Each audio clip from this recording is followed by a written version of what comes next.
পঞ্চগড়ের বুদা উপজেলায় সুপারি গাছের ঝরে পড়া খোল দিয়ে ওয়ান টাইম প্লেট, বাটি, চামচ সহ বিভিন্ন তৈজসপত্র তৈরি করে সাড়া ফেলেছেন এক উদ্যোক্তা। স্বাস্থ্যকর হওয়ায় এসব পণ্যের চাহিদাও বেশি।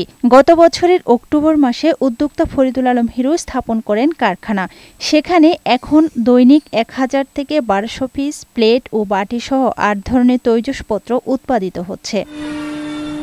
স্থানীয় সুপারি বাগানের মালিকরা জানান, আগে বাগানে পড়ে থেকে নষ্ট হতো সুপারি গাছের ঝরে পড়া খোল, কিন্তু এসব থেকে এখন পণ্য তৈরি হওয়ায় বিক্রি করে বাড়তি আয় হচ্ছে। এগুলো 3 বার ব্যবহার করা যায়, ফেলে দিলে আবার নষ্ট হয়ে গেলে সার হয়। ফরিদুল আলমের কারখানায় অনেকের চাকরি হয়েছে।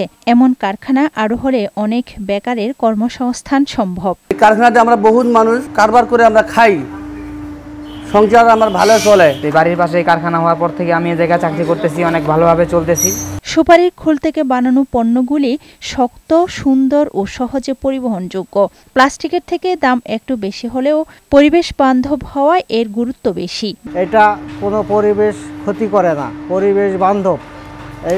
এই সুপারি খোল দিয়ে যে প্লেটগুলা, বাটিগুলা হয়, এই বাটিগুলা 2 বা 3 বারও ব্যবহার করা যায়। সুপারি গাছের খোল গ্রামে সহজলভ্য হওয়ায় একে কেন্দ্র করে আরও কারখানা গড়ে তোলার সুযোগ রয়েছে। ডেস্ক রিপোর্ট, বৈশাখী সংবাদ।